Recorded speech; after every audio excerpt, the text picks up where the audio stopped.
Jadi teman-teman, hari ini sudah jam 3 sore. Dari kejauhan kita dengar sayu-sayu azan asar. Dan cuaca langit hari ini agak mendung. Sepertinya mau turun hujan. Tapi cuaca seperti ini biasanya ngeprank teman-teman, sudah biasa terjadi.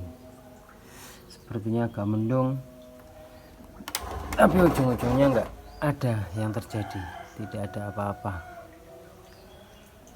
Dan ini kita masih di taman di depan rumah, di dalam rumah. Kita nggak ngapa-ngapain, atau lebih tepatnya belum ngapa-ngapain. Ini masih sore, ini jam-jam agak nanggung teman-teman. Mau keluar masih terlalu siang, tapi kalau mau di rumah istirahat juga kelihatannya udah sore. Jadi sementara ini kita nggak ngapa-ngapain, ya begini aja, nunggu maghrib.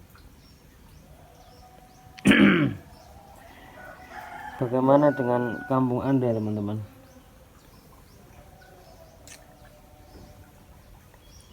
Apakah di kampung teman-teman juga terjadi seperti ini? Hawanya, cuacanya mendung. Yang besar itu adalah pohon durian. Pohon durian itu punya tetangga teman-teman, tapi dahannya, sebagian dari dahannya itu menjulur ke arah utara, sehingga ketika buah durian itu jatuh, saat dia berbuah lalu kemudian matang, selanjutnya jatuh, itu jatuhnya ke rumah tetangga teman-teman, ke pekarangannya tetangga. Nah, resikonya adalah dalam koridor fikih, ketika tanaman itu sebagiannya menjulur ke pekarangan tetangga, maka itu menjadi milik tetangga. Dan kemudian itu disepakati teman-teman, disepakati oleh yang punya durian itu. Oke, kalau misalnya buah durian ini jatuh, silakan ambil, karena ini jatuhnya adalah ke pekarangan Anda. Ya, pada akhirnya kita nggak punya durian, tapi sering makan durian. Jadi saat musim durian ini buahnya nggak terlalu banyak. Mungkin kapasitasnya mungkin sekitar 5 atau 10 buah. Sehingga orang yang punya pohon ini malas untuk mengikat duriannya. Karena biasanya orang kampung ketika punya buah-buahan yang skalanya agak besar, itu langsung teman-teman, langsung ditebas. Jadi sistemnya borongan. Kita cari pembeli yang mampu membeli buah dari pohon dengan skala besar, termasuk durian, termasuk cengkeh, termasuk buah-buahan yang lain. Jadi mereka akan lebih mudah ketika buah-buahannya itu dijual secara serempak, karena itu musim teman-teman. Beda dengan pohon kelapa yang setiap bulan itu selalu berbuah, jadi itu bisa dipetik setiap bulan, dan itu tidak banyak teman-teman. Dari sekian banyak butir itu paling yang bisa dipetik ya sekian per pohonnya, itu bisa 10, bisa 12. Dan itu ketika mau dijual secara serempak nggak bisa, karena kan kapasitasnya hanya sedikit. Nah, oleh karena itu pohon kelapa itu biasanya dipetik dalam jangka waktu bulanan. Beda dengan durian teman-teman. Durian itu menggunakan musim. Ketika dia musim durian, maka semua durian yang ada di bumi ini berbuah. Tapi ketika duriannya itu tidak musim seperti sekarang ini, maka dia nggak berbuah. Dimanapun tempat duriannya nggak berbuah. Nah, pada akhirnya orang itu kadang-kadang kewalahan. Ketika stok itu melimpah terlalu banyak, orang itu kewalahan makan, kewalahan memanen, juga menjual. Nah, solusi yang paling terbaik adalah kita mengundang para tengkulak, kita mengundang pedagang, pembeli, untuk membeli buah-buahannya secara borongan. Nah, risikonya adalah ketika orang itu punya buah-buahan yang skalanya itu sedikit, sementara itu per musim, buahnya itu per musim, maka menjadi kendala tersendiri teman-teman.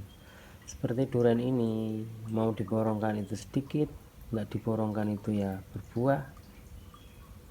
Tapi kalau misalnya mau dipetikin sendiri juga terlalu sedikit. Itu ada ular apa ini di pohon durian ya? Apa tali ya?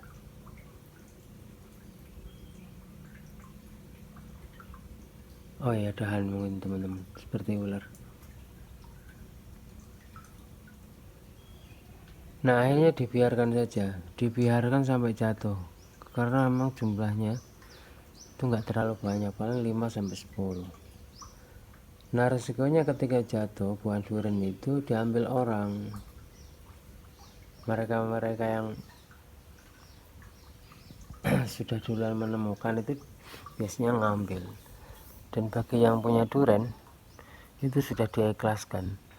Dan di sini itu ada sistem seperti ada adat gitu teman-teman, ada sistem yang jadi keyakinan banyak orang bahwa sesuatu yang sudah jatuh dari pohon itu menjadi pemilik yang menemukan. Misalnya cengkeh gitu ya, cengkeh itu setiap tahun di sini berbuah karena emang dia musim kan.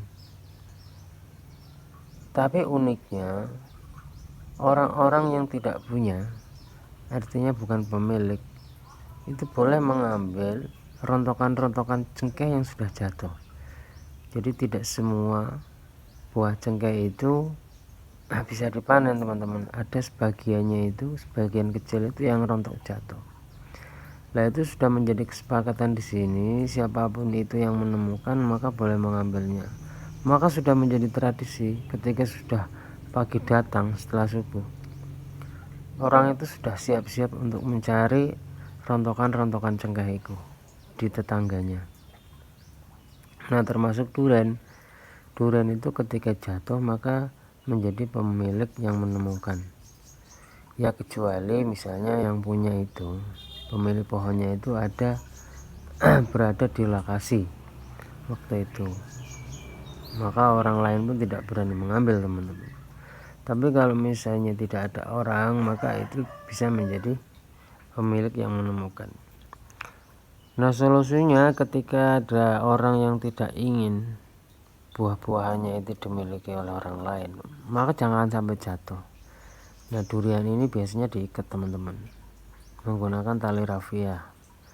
Jadi dia diikat dari atas, ketika dia jatuh maka akan menggelantung.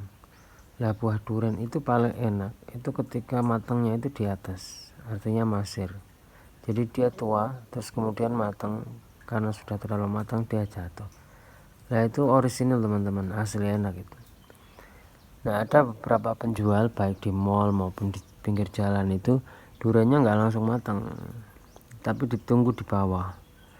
Dia sudah tua, sudah mulai menua, dan sebentar lagi mungkin akan matang. Terus kemudian sama dia dipetik, lalu kemudian dibiarkan atau diendapkan. Bahasa Jawa ini diimbu, tapi sebetulnya nggak diimbu teman-teman. Ya nggak diapa-apakan durian itu, cuman ditaruh di tempat yang agak lembab, agak sepi gitu. Itu nanti dalam jangka waktu 10 ya 3 atau 5 hari atau maksimal 10 hari itu dia akan matang. Nah, setelah itu baru bisa dimakan. Tapi itu nggak orisinal teman-teman. Yang paling orisinal itu ketika dia masih matangnya di pohon. Nah, orang-orang kampung itu lebih suka dengan durian yang matangnya di pohon seperti di sini. Jadi tidak menggunakan cara instan. Mungkin bagi penilaian sebagian orang, cara-cara itu adalah kuno dan kurang variatif. Mungkin kurang inovatif. Karena terlalu lama ketika menunggu durian itu harus jatuh dari pohonnya, harus matang dari pohonnya.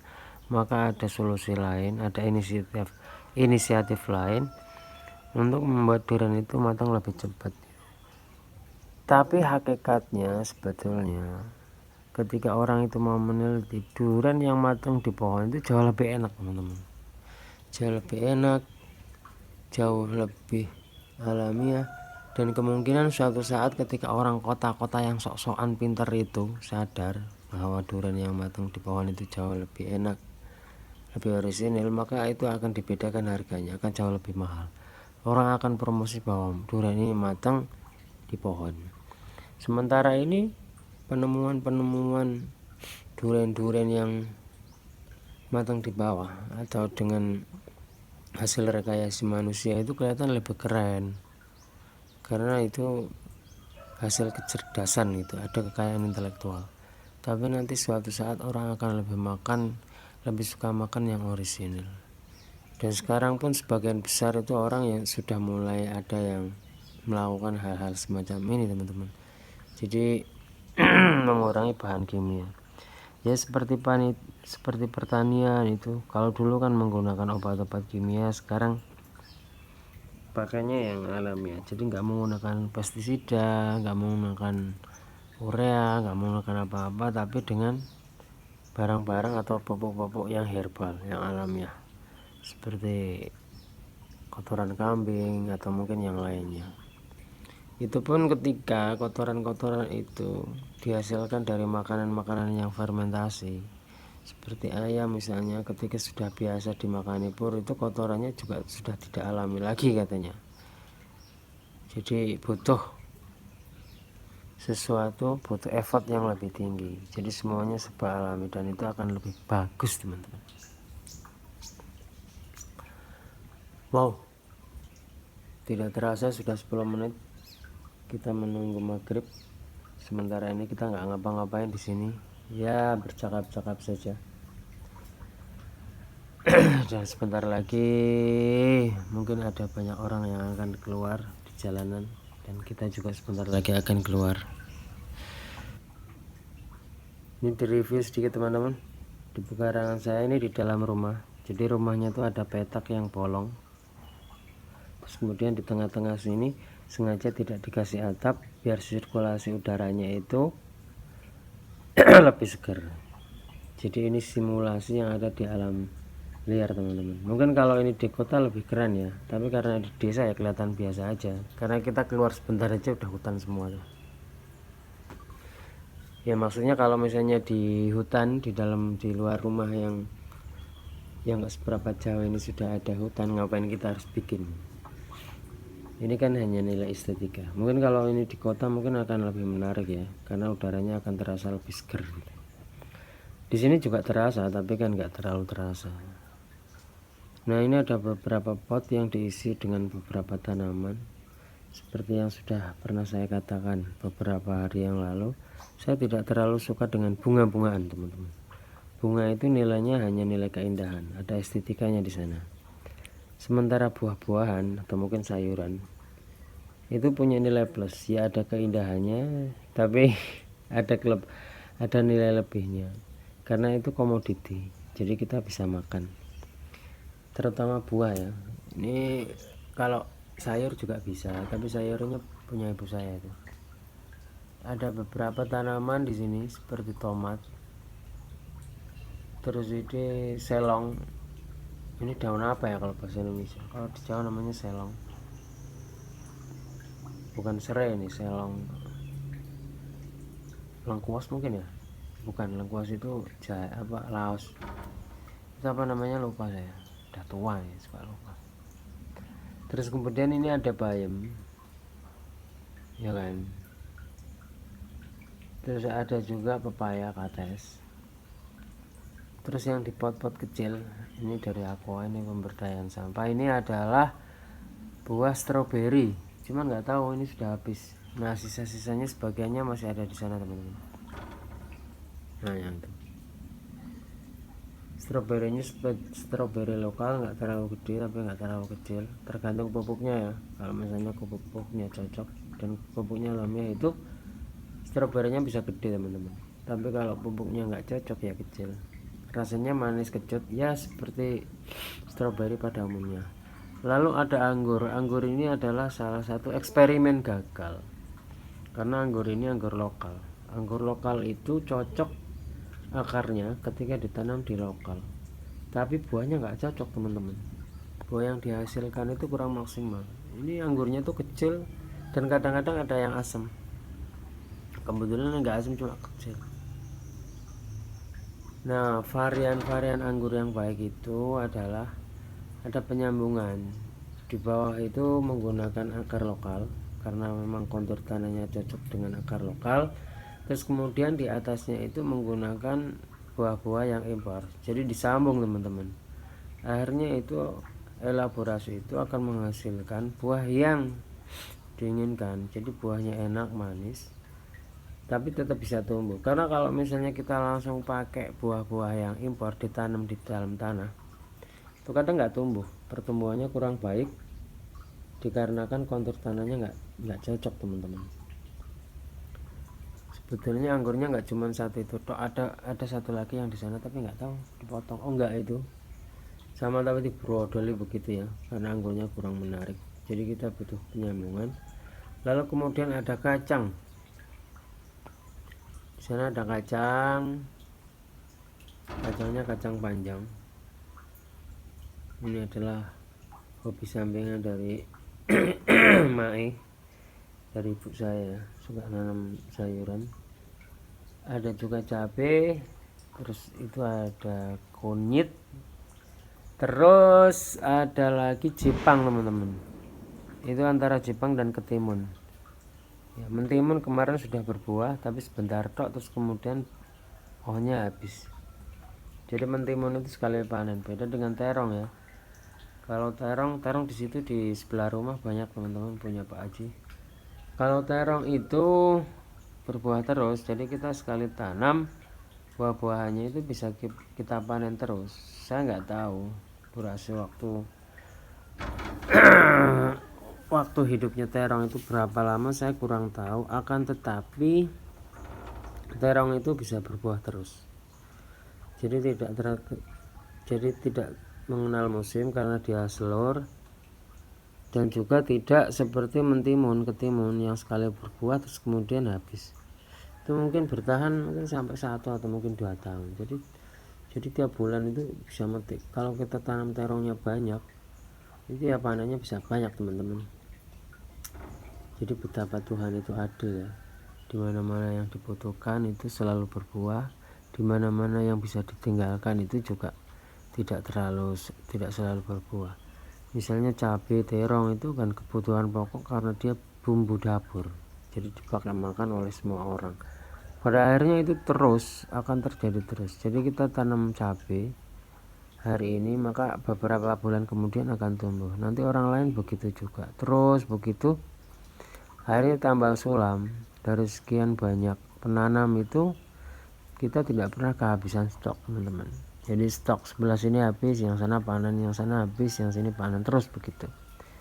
Beda dengan buah-buahan seperti durian. Durian itu misalnya kita menanam hari ini, terus kemudian belum musimnya buah durian, dia nggak buah meskipun sudah besar misalnya. Tapi durian itu tidak harus kita makan setiap hari kan, artinya itu bukan kebutuhan pokok seperti bumbu dapur. Dan itulah kehebatan Tuhan ya. Pada akhirnya itu bisa ditolerir. Orang nggak makan durian setahun tidak masalah, tapi nanti ketika sudah musim dalam beberapa bulan kita bisa makan. Akhirnya orang makan durian itu ya setahun sekali. Cabai nggak bisa setahun sekali. Tiap hari orang makan cabai teman-teman. Tiap hari orang itu makan bawang putih, bawang merah, dan tiap hari pula orang tuh makan sayur-sayuran ya, khususnya bumbu-bumbu dapur itu ya. Bumbu dapur itu intinya kan cabai sama bawang merah, putih, udah. Sebagian itu nanti ada lengkuas, ada kunyit, ada ini daun serai. Itu kan bukan serai itu ya, daun apa namanya itu kan bumbu tambahan, tapi itu ya ada terus teman-teman. Dan itulah diantara keadilan Tuhan. Nah yang ini adalah pohon suruh daun sirih. Daun sirih ini manfaatnya banyak untuk kesehatan, makanya di sini disengaja tanam daun sirih supaya ketika ada keluarga atau tetangga atau lingkungan yang membutuhkan itu bisa mengambilnya secara gratis teman-teman. Ini enggak bayar, silahkan diambil. Nah, yang sebelah sana ada pohon binangon. Pohon binangon itu pohon endemik di Cina, mungkin di Indonesia juga, tapi yang menemukan manfaat dari pohon binangon adalah orang Cina. Orang Cina itu terkenal dengan pengobatan herbal teman-teman. Mereka banyak sekali mengambil obat-obat itu yang dihasilkan dari tumbuh-tumbuhan, termasuk daun binangon. Binangon itu banyak sekali manfaatnya, diantaranya untuk mengobati serak pada burung. Saya nggak ngerti kandungannya seperti apa, tapi seperti itulah. Jadi orang Cina tuh pinter kalau untuk mengolah tanaman herbal itu. Makanya banyak sekali obat-obatan seperti tensi dan lain-lain itu yang berasal dari Cina teman-teman. Dan itu memang mujarab sekali, pinter orang Cina itu untuk pengobatan herbal. Oke, sementara itu dulu teman-teman, kita sudah 20 menit ini nggak ngapa-ngapain di sini, ngoceh aja. Jadi sebentar lagi saya mau keluar, dan mudah-mudahan nanti maghribnya nggak terlalu lama ya, karena puasa untuk tahun ini sepertinya terasa cepat. Dulu waktu saya masih kecil, puasa itu menunggu buka itu seperti nunggu apa aja teman-teman, seperti mau nunggu lebaran aja. Jadi menghitung ini sudah berapa jam, ini sudah sore pak belum, sudah pokoknya susah. Sama ketika nunggu lebaran, orang tuh puasa itu sudah 18 hari itu dihitung, ini kurang berapa, kurang 12, kurang berapa, kurang 10, karena saking terasa lamanya. Tapi kalau sekarang tuh puasa itu kayak sepele aja teman-teman. Habis sahur, setelah itu sholat, setelah itu orang kegiatan seperti biasa, ada yang menyapu, ada yang ke pasar dan lain-lain. Nanti jam 9 pulang, istirahat, kadang orang ngantuk tertidur bangun-bangun jam 1, jam 2 sholat. Setelah itu keluar lagi, bagi petani ya ke ladang, bagi yang lain ya nggak tahu ngapain. Tiba-tiba asar seperti ini tadi tiba-tiba asar, belum ngapa-ngapain asar. Setelah asar begini, kita review ngoceh begini, tiba-tiba sekarang sudah jam 3:30, kita sudah 20 menit. Jadi puasa ini terasa cepat teman-teman. Ini kalau misalnya saya keluar ini nggak lama, muter cari apa gitu, balik lagi udah mau buka. Oke, sementara itu aja, terima kasih ya, see you.